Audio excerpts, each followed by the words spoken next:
If you are a real estate agent and you are tired of cold calling, door knocking, paying for ads that flat out don't work, or just tired of not knowing how to generate leads, then this is the channel for you. We are four rockstar agents who have come together to help fellow agents achieve financial freedom as well as location and time freedom. My name is Andy Hollis, along with my partners Aileen Fountain, David Doran, and Tim Hollenden.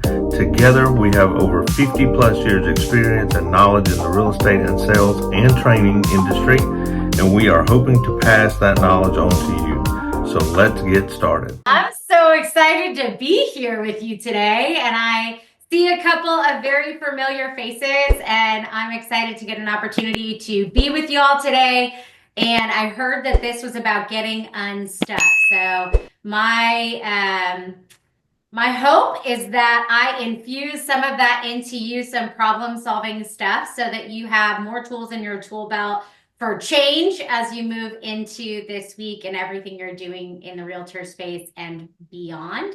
If you know nothing about me and nothing about our organization, like Kathy said, what we do, what we're designed to do as an organization is create a large amount of change in a very short period of time. A large amount of change in a short period of time.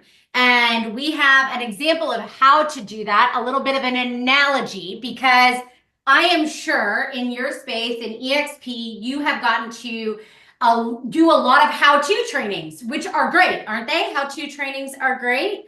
What are great things about how-to trainings? And if you didn't know this, I'm super interactive. So I'm going to ask you a lot of questions. You're going to have lots of opportunities to come off mute. What's great about how-to trainings? Tell you what to do. They tell you what to do. Yeah. Learning new things. How to. Learning new things. Typically, those things are things that have worked for the person who's teaching you, right? If you're learning from somebody great, those how-tos have worked for them in their life.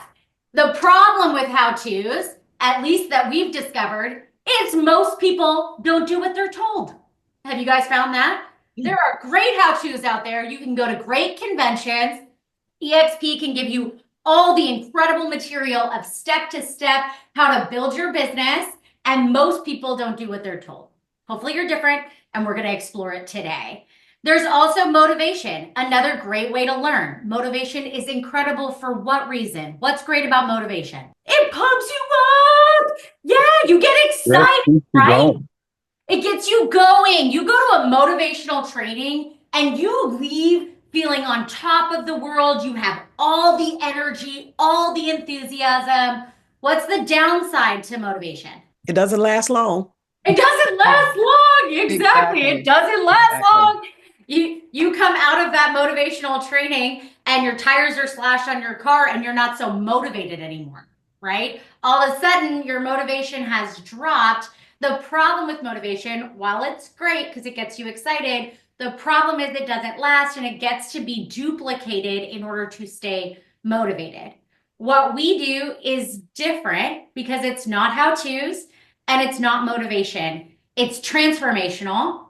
It's designed to create large change in a short period of time because it's designed for you to have an experience of something, which shifts things. Like how many of you know as a child, you could be told to wear your seatbelt every single day over and over and over and over again. But if you're in a car accident, nobody has to tell you to wear your seatbelt anymore. You just do it on automatic, right? Yes. Because you have an experience of something. So our trainings are designed to be experiential, not like a car accident, but experiential so that you leave with an actual revelation, something that shifts the belief systems that you have in your heart, not just how you think in your head. So here's the analogy that we use in our trainings. I want you to imagine that I was born wearing this stunning set of sunglasses. I know you're all jealous now. I look so cool in these incredible sunglasses. I want you to imagine that I was born in these. Ladies, I have kids. I'm not trying to make it any more painful on you, I promise. Not trying to make it more painful. I have children. But I was born in these. I've been wearing them my whole life long. I don't even know sunglasses exist. These are as much a part of me as my arm. I eat in them, I sleep in them, I work out in them, I prospect clients in them, I sell real estate in them. I do everything in this set of sunglasses. I've never had them off, and I don't even know sunglasses exist. If that were true, and I came up and I was looking at the background of this flip chart, and yes, I am old school. I love a flip chart. Anybody out there miss flip charts? I mean, there's just a few of us. I love a flip chart, pen and paper. So if I was looking at this flip chart, I would say it was what color? If I'm wearing these sunglasses and I'm looking at this flip chart, what color am I going to say it is? Blue. Blue. It's going to be blue. And then whoever chimed in is probably going to help me out and give me the color that they see, which is White. White. Exactly. So let's say Kathy really tries to help me out. And I tell her, this blue flip chart is incredible. She might correct me and tell me it's White. White. Just because Kathy tells me it's white, does that mean I can see it as white? No. No. What if she insists? She comes back to me again. She insists that it's white. Can I see it as white? No. No, it's still blue. What if she tries to motivate me? Because Kathy can be she can get you excited, can't she? What if she goes, Crystal, it's white. Can I see it as white? Not until you take those glasses off. What glasses? What glasses are you talking about? Here's the thing. When I'm wearing glasses like this, and we are all wearing glasses like this, hundreds, thousands of sets of sunglasses or belief systems that are making our everyday decisions. And there is no way you can tell me what sunglasses I'm wearing. If you tell me, we'll just argue about it. Have you ever been in that situation with somebody? You're in conversation with somebody you're bringing onto your team, and you're like, I promise you can double your income this year. And they're like, no, not me. If I had your personality, then I could. Oh, no, not me. I couldn't I can tell you it's a doable deal. You can double your income this year. And they'll fight you and say, no. I live in a small town. Population 2 people, and I'm one of them. Can't do that. You'll fight. Have you ever fought somebody over the limitations that they have? How they see the world? Have you ever had somebody fight for you when you were enrolled in the way you saw the world? It's blue. There's nothing else. No other way you can see it. It is absolutely this way. Anybody ever done that? Yes. Well, yeah. We're talking about being stuck. We're talking about procrastination and getting unstuck. Here's the thing. Whatever your sets of sunglasses are that are keeping you there, nobody else can tell you what they are. In order for me to see anything other than blue, right now I can want to see white and I can't. It's hopeless as long as I have these sunglasses on. It's hopeless. I can want to see it and I can't.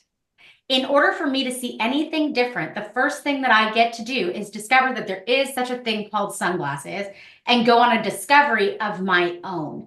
I get to go on a hunt. I get to play detective to discover what mine are. And as soon as I discover that there are such a thing called sunglasses, I find my own and then I take them off in an instant. I can see white where I could never see white before.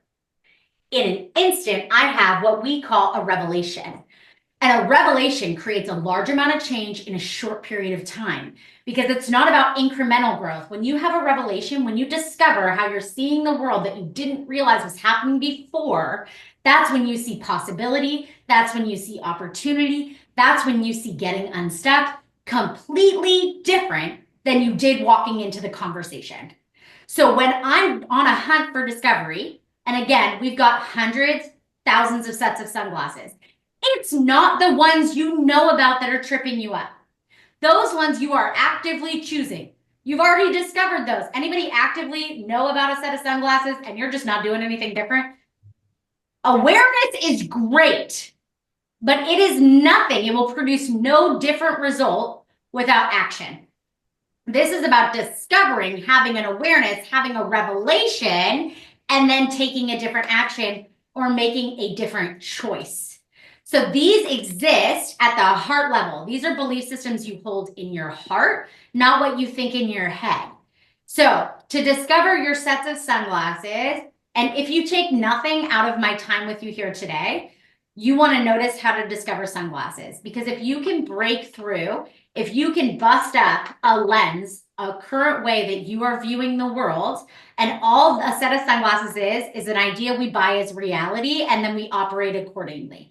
If you can find one belief system, one set of sunglasses, one paradigm that is currently running your results and break that up, you will absolutely create large amount of change in a short period of time. You discover one of these, that's a story you're telling yourself or a belief system you're holding around prospecting people, around clients, around, gosh, I could give so many examples. You find just one and you will create large change in a short period of time. Would you like some examples of what some different sets of sunglasses could sound like? Perfect.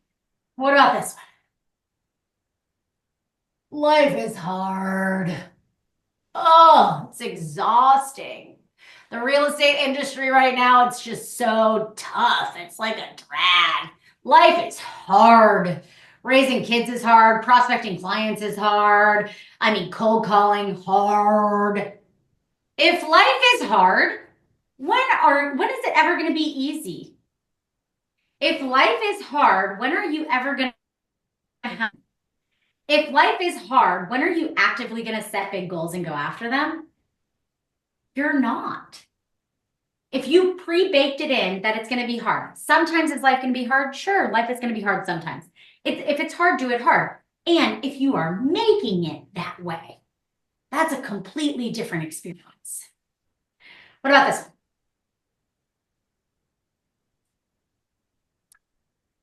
I'm right and you're wrong. I know and you don't. Just ask me, I'll tell you. I know all about it. I'm right and you're wrong. How is this working in relationship? It's not working in relationship, is it? And I'm suggesting that the people who are operating from that framework have no idea it's happening. It's happening on automatic. They're not doing it to argue with you. People aren't on your team aren't doing that to get in a fight with you. They're operating from a belief system that in order for me to be right, somebody else has to be wrong. And if you operate at any level from that, you're going to get into conflict, unnecessary conflict all over the place. And it doesn't help build rapport and it doesn't help build relationship. What if, in order for me to be right, you didn't have to be wrong? What if a conversation wasn't an argument? What if both opinions could coexist? What if rapport wouldn't that just be incredible? I personally think so. Yes. What about this? Yeah. What about this one? Oh, I can't. That's impossible. I can't do that. No way. I can't. You think I can? I can't. That is impossible for me. There is absolutely no way. If there is no way that it can happen, when will you ever get started? If it's impossible for you, when will you ever try? If it's impossible for you, and at any level, that's a framework you operate from, that's a belief system that exists in your heart, you will check out of things that are actually within your capacity because you have already predetermined that it's not for you. I'm suggesting if you can break that belief system up, you will see opportunities, you will see solutions where you never saw solutions before. And because this entire thing is about getting unstuck, you want to look at how you discover sunglasses. Notice your feelings, notice your behaviors, and then work backwards at what would the thinking be that would drive that feeling or that behavior. What would the thinking be? What would the set of sunglasses be? This is your thinking at a heart level that would drive that behavior. So for instance, if I am somebody who finds myself procrastinating often on something, I would want to look at, okay, if my behavior is that I procrastinate, I push things off to the next day, the next week, the next whatever that is, I would begin to do the internal work of what is the belief system that's running in me? What's the story I'm telling myself that makes that kind of procrastination okay or within the realm of what I'm willing to choose? Maybe you're somebody who goes, I'll have more time later. If that's a belief system that you have in your heart and it's not working, then what's something you could replace it with to get you activated? One belief system that could work is if today was my last day, if I only had today to get this done, then what would I do different today in order to achieve the thing? First day, last day is one of the most powerful. We're not going to get into it today. Totally different teaching and different message, but powerful in terms of busting up procrastination. Maybe you're somebody who your thought process is around, I'm stuck. And that's the belief system that you're in is I'm stuck. I'm stuck in prospecting. I'm stuck. There's no other way. One thing you might be able to replace that with is to begin to ask yourself questions instead of making statements about where you're at. I'm stuck. There's no way. There's no possibilities. That's a very fixed mindset. I'm sure you guys know this at this point in your personal development journey. But how do you go from a fixed mindset to a growth mindset? You start asking yourself questions that open up a realm of possibility.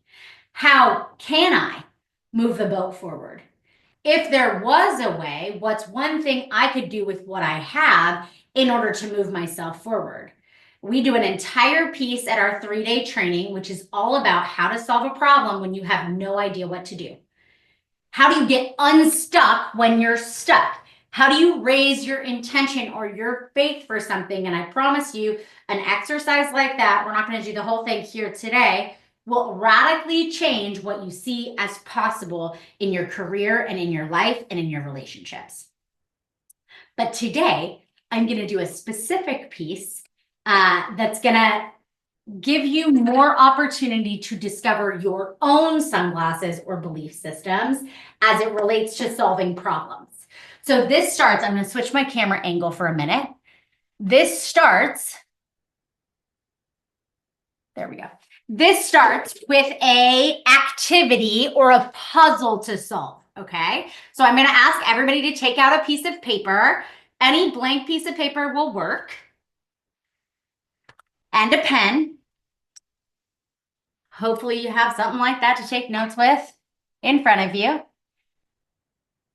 And some of you might believe that you've done this exercise before because you've done Sales Training 101 or something like that. And if you believe that you know the answer to this puzzle, I have something special in store just for you to keep it interesting for everybody. So I promise to keep it interesting for all involved, even if you know the answer.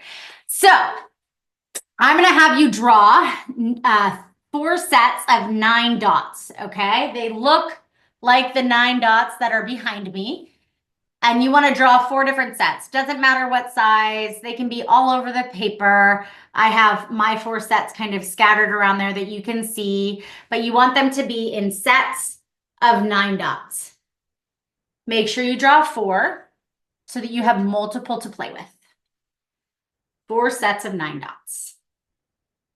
When you're complete, if you can just give me a thumbs up, that way I know kind of timing wise where we're at. Okay, Kelly's got hers complete. Good, Kate, Lydia, Kimberly, Kathy, okay. Perfect. So you have your sets of 9 dots. Here is the puzzle, and you are going to go about solving the puzzle.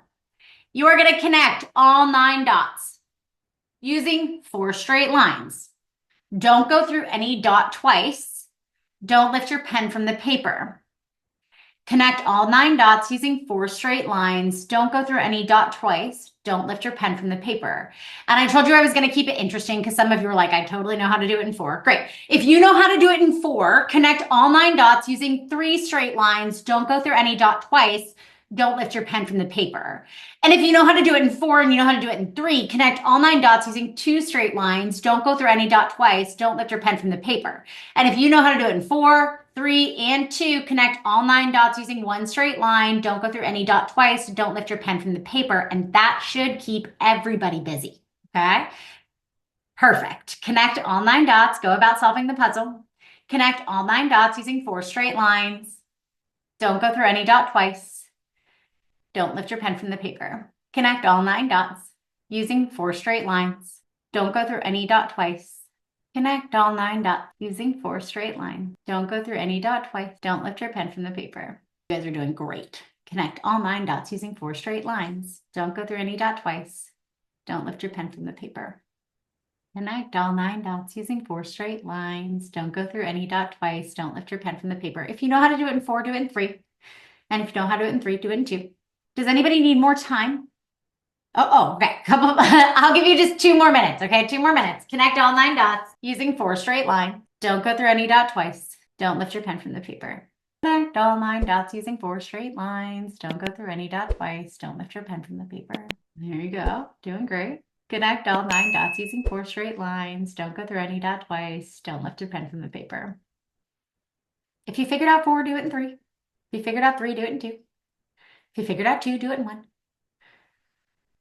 Connect all 9 dots using 4 straight lines. Don't go through any dot twice. Don't lift your pen from the paper. Coming down to our last 30 seconds. Connect all 9 dots using 4 straight lines. Don't go through any dot twice. Don't lift your pen from the paper. There we go.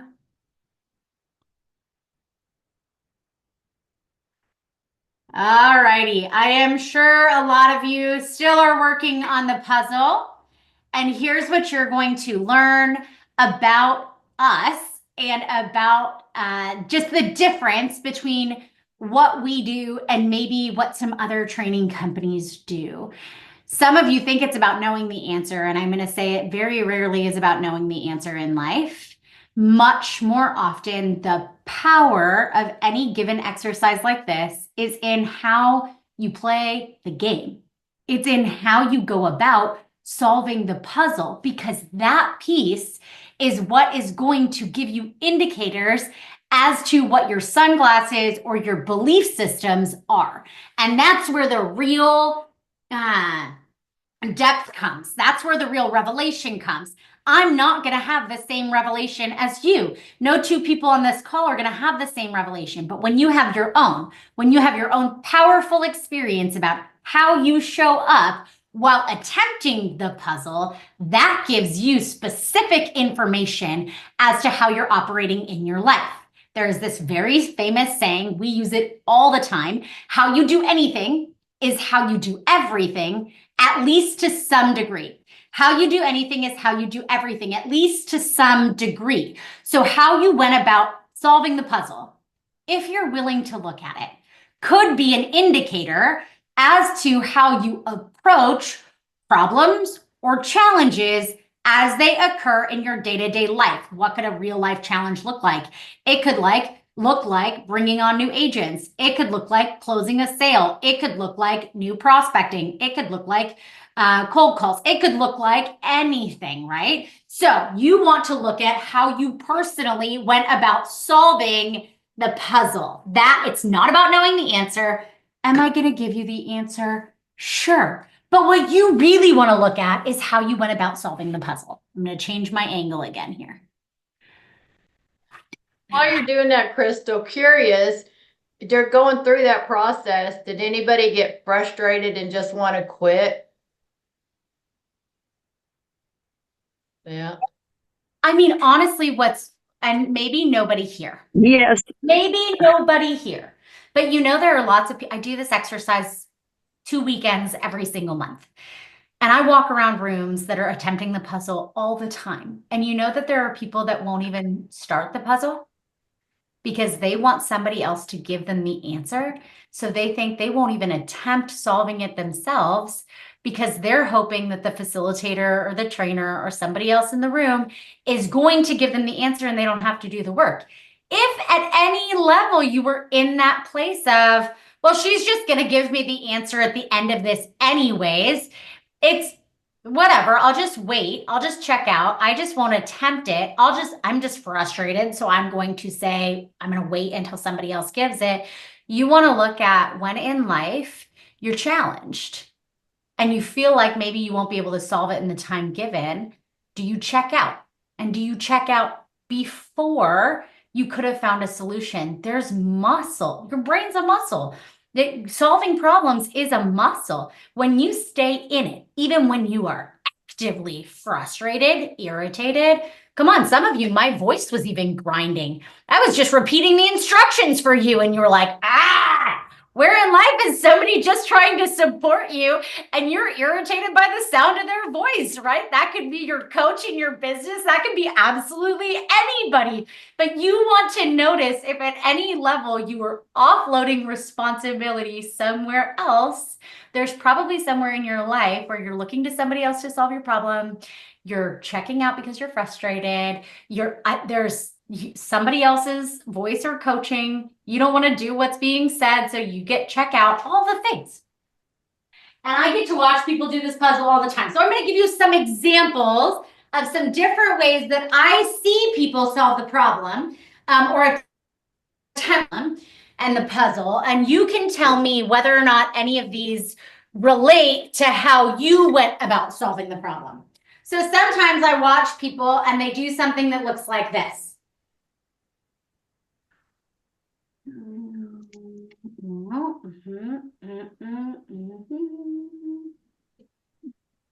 That's not it.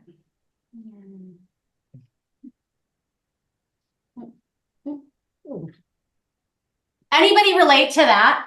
You never even put your pen on the paper. Did anybody do that? You were trying to solve the puzzle in your head without even putting your pen on your paper. Okay, if you were somebody who never put your pen on your paper, there's a few questions that I would be asking myself if I was in your position. One of those is, what did I think was going to happen? I gave you, or I told you, I instructed you to draw 4 sets of 9 dots. Were you afraid you were going to mess them up? Were you afraid you weren't going to have any more to work with? Were you afraid it wasn't going to look good? I have no idea what went on for you. But the question I would be asking myself if I did something like that and I never put my pen to my paper is, where in my life will I not even get started until I know what it needs to look like? Where in life am I not willing to get messy and figure it out in the process? So you can tell the camera's over here, but I'm like, I want to see your faces. I've very rarely heard of, seen anyone figure it out in their head and then write it down. Very rarely, if ever, have I seen somebody figure it out in their head and then write it down. What I do see happen consistently is people put their pen to their paper and they start to play with the puzzle. They begin to take action. They commit first, and as they're committed and allowing it to be messy, allowing it to look different than they thought it was going to, allowing themselves to create a new solution, they will find an answer along the way. So if you're somebody who feels like you need to know what it needs to look like before you get started, you might want to take on a new set of sunglasses. What if I commit first? What if I allow myself to let the process be messy? What if I get in action before I have all my ducks in a row, and watch how that shifts the trajectory of your results? Not everybody did something like that. Some people, like we talked about, you were hoping somebody else would solve your problems. Sometimes when I'm in a training room, it's not going to look this way on Zoom, but I see people that are, they'll look at their paper, they'll get frustrated and they'll go, I don't know what to do. What do you got? Or sometimes it looks even more sly than that, right? You can imagine it like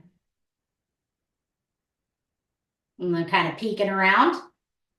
If I was in that seat, I would be asking myself, where in my life am I looking for other people to solve my problems for me? The opportunity around that is somebody else's solution isn't necessarily yours. And what makes you unique, what makes you special in your industry, what gives you an edge is going to be your authenticity. But if you're looking for somebody else's solution, I'm not saying don't take good counsel. Good counsel is great. And at a certain point, trust your ability to solve problems as well. Then you have both leveraged in any given situation. But for a lot of you, it didn't look like either of those things. A lot of you, it looked something maybe like this. Can you see the top of my flip chart? Yeah. 1, 2, 3. Shucks. Man. 1, 2, 3. Darn. Huh. 1, 2, 3. Not again. Did anybody have anything on their paper that looked something like this? Okay, I got a lot of that. Okay, beautiful.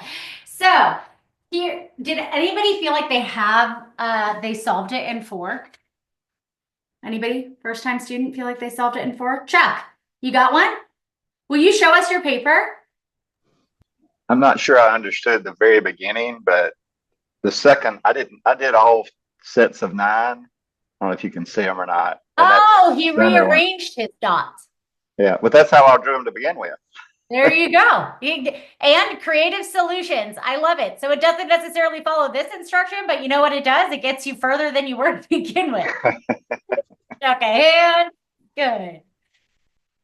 Anybody else have sets of 9 dots that they've solved in 4 lines?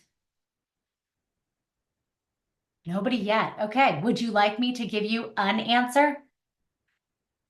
And I say unanswer because you guys get there's multiple ways to solve this puzzle, right? Chuck found a totally different way. He redesigned the dots. Here's one way that you could do it in this configuration of 9 dots. I could have done something that looked like this. 1, 2, 3, 4. Can you guys see it? Yes. Yeah? Yes. What do you notice about the solution?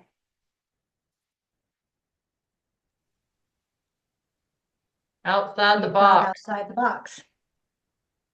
What box? You thought outside the dots. Well, outside the dots, outside the box. Anybody have some level of that going on? You saw a box around the 9 dots. Yes. And you were operating, I have it drawn out a little bit larger that I'll use so that we can look at it together. And you saw maybe something that looked like this. Did anybody see a 9 dot box in their head? Okay. So if you look at your paper and those red lines don't exist, but you believed that they did at some level and that you had to operate inside this box, the question I would be asking myself is, where in my life am I setting up limitations for myself that simply don't exist? Where in my life am I setting up limitations for myself that simply don't exist? Here's what I will say about getting unstuck. Usually, the stuckness exists because of these red dots. If we're going to talk about getting unstuck, if we're going to talk about solving a problem when you have no idea what to do, most people get stuck or they procrastinate because they are inside this line of red dots. And this can look like absolutely anything. This can look like, name a goal that you have around EXP. What's a goal that you guys have around EXP? Add 10 agents. 10 agents. Okay, so I am going to add 10 agents after I figure out how to network within my region. I'm going to add 10 agents after I go to the convention. I am going to add 10 agents, but I really don't want to cold call. I'm going to add 10 agents, but here's what I'm not willing to do. I'm going to add 10 agents once my other agents are producing the way I think they should. I'm going to add 10 agents once my finances are where I believe that they should be. You guys, it could be absolutely anything, but these 9 dots are our limitations that we give ourselves that actually don't exist. But we made them up and we now believe that they're reality and we operate accordingly. The 9-dot box can also be seen as your belief systems. Most people are searching for the solution to their problem within their comfort zone. You guys get what I mean? This could be called your comfort zone, okay? Where are your goals and your dreams? Where does the 10 agents exist on this chart? It's like not just out here, right? But it's like way out here, isn't it? Yeah. So your 10 agents is up here, this big star. This is the place where your 10 agents exist. Except for most of us are searching for our solutions within our comfort zone. It's not what we realize we're doing, you guys. It's what's happening in automatic. This is why a training like what we do, I think, is so valuable and so important, is because it's designed for you to have a revelation around the things that are keeping you trapped in this space that you don't even recognize are keeping you there. Your golden dream is out here. Now I want you to imagine that you're going after your 10 agents and you're not here, right on the inside of your comfort zone, and you're not here yet, but you're like right here. You have your toe out on the other side of your comfort zone, right? And you're right on the other side of your comfort zone. And what is happening when you're right outside your comfort zone? Something is happening. Shaking. Yeah, you're shaking out here. How does it feel when you're right outside your comfort zone, you guys? Little Uncomfortable. friction. Uncomfortable. How else does it feel? Anxious. Anxious. Yeah. Come on. You're calling prospects that are ready to hang up on you. How does it feel? Scary. Scary. Very unnerving. Unnerving. Yeah. Okay. So it is we feel all of these ways when we are just outside of our comfort zone and the shaking begins to happen. Now, how many of you know you go after a big goal and dream, you set the 10 agents, you're like running for that goal and life knocks you around a little bit. You feel a couple of these ways. And then what happens is we pull back. Back into our hole. We what? Run back into our hole. We run back into our hole. We say we can't. We collect the evidence of why it's not possible for us, why full-time would never work, blah, blah, blah, blah, blah. All the stories, right? And then now all of a sudden the shaking's not happening out here, it's happening here. And again, you go after some big goal and dream and you pull back again. Anybody ever met somebody who used to be a mover and a shaker and all of a sudden they're living within this really small realm? And you're like, what happened? This is all it is. People just pulled back. Now, when you go to a motivational training, and ours is not motivational, by the way, I'm just going to tell you. Transformational for sure, motivational, maybe. Definitely transformational, because we're going to give you tools. Real life, day-to-day revelations that are going to support you in whatever it is that you have next for you on your docket. Do they tell you though at motivational trainings, you're going to go after your goals and it's going to be scary and uncomfortable and you're going to want to pull back? Do they tell you any of that stuff? They don't tell you it's going to be scary. They tell you it's going to be exciting. It's going to be so fun. You're going to live your dreams. Are they lying? No, they're not lying. The only difference is what you choose to call it. How many of you love roller coasters? How many of you hate them? Did you know they're the same ride? Here's what I'm not a doctor by any means. And what I have been told is it's actually the same chemical that exists in your body. And some people have that chemical release and the shaking starts, like physical manifestations of fear in your body are like sweaty palms, sweaty pits, the shaking happens, the flip-flopping in your stomach, all that stuff. But if you were super excited about something, wouldn't you experience the exact same things? Like if the first date you ever wanted to go on, not forced to go on, wanted to go on, you felt all that same stuff, right? Butterflies in your stomach, sweaty palms, shaky knees. The only difference is what you choose to call it. So if you wanted to call this something different, you could call this a thrill, couldn't you? You could call this exciting, couldn't you? You could call this adventure. You could call this enthusiasm. Breakthrough. You could call this all sorts of stuff. Are you more or less likely to get your goal when you call it this? You're more likely to go get your goal because you're more willing to stay in the game. When those butterflies come and you start going, oh, this is a thrill. I am on the adventure of a lifetime. You are giving yourself fuel to continue in the race you started. It's just a different belief system. So the next time you're going after this 90-day, whatever it is, and you guys, it is what you choose it to be, period, what you choose to call it. Most of the time we call inside of this comfortable, which means this we would pretend is uncomfortable. This is the right way to do something. This would be wrong. Who wants to be wrong? This could be safe.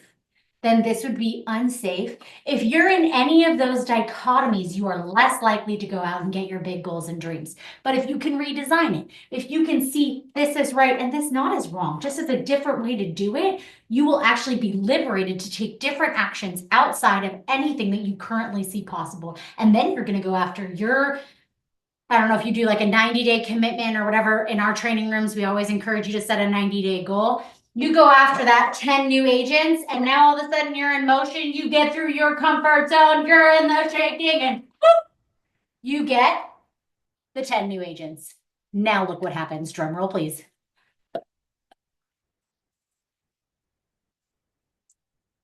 Ta-da! You can see my new dots. You actually go out and you achieve a big risky goal, you guys, and you expand your personal capacity for success. You go out and you do something that up and until this point, you didn't see as possible. You will absolutely radically change the trajectory of what you do next, because the next goal is going to be outside that, and the next goal is going to be outside that, and you are going to be on a growth trajectory. Here's what I can tell you from personal experience. People who create big results can lose it all and do it again. Why?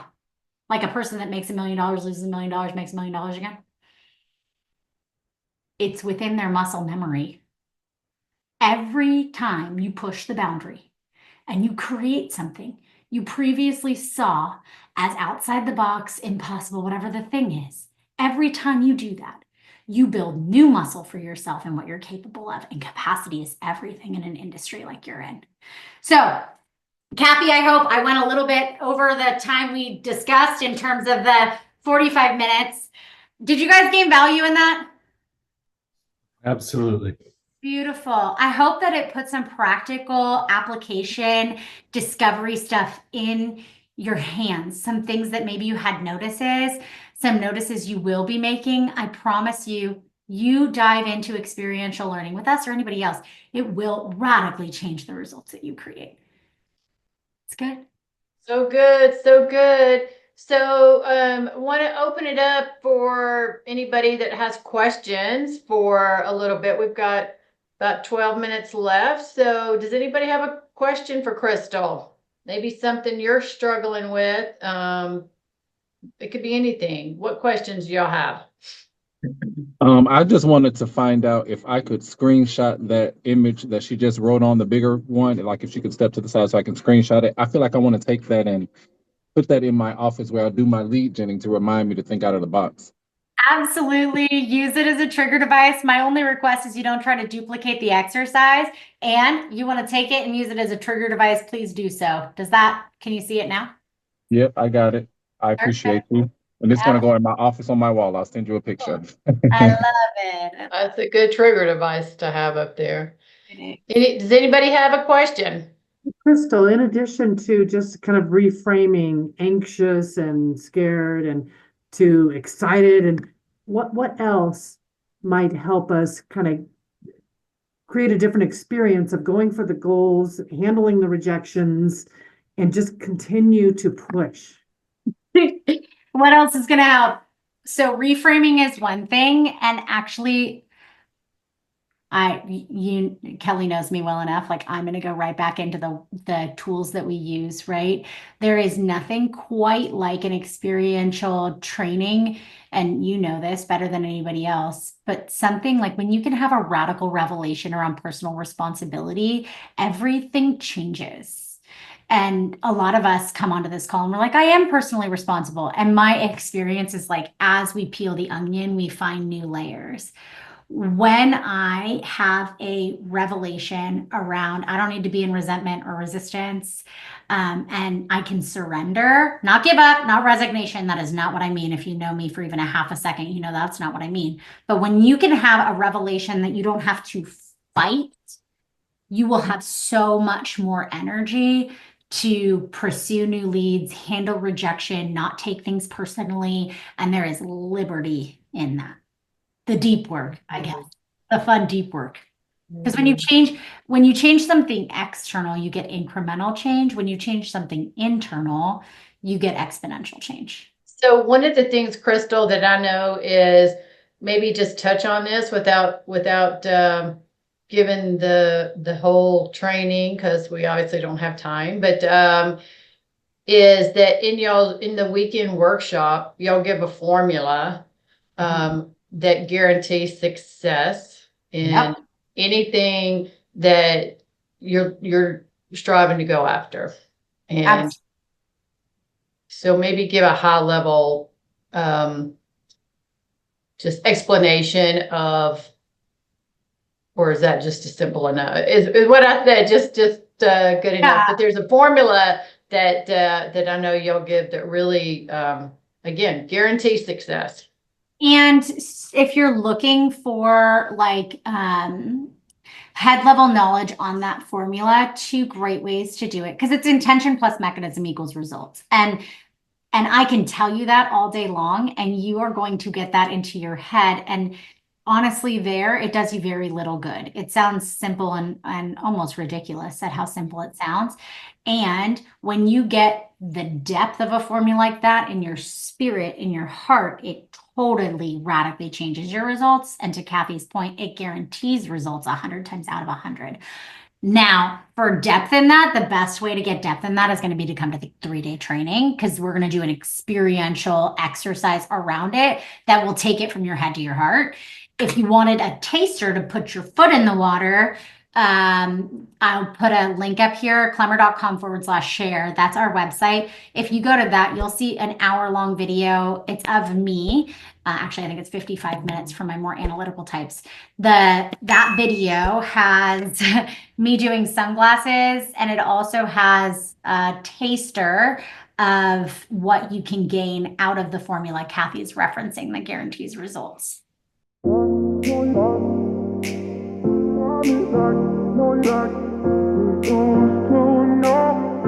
You can run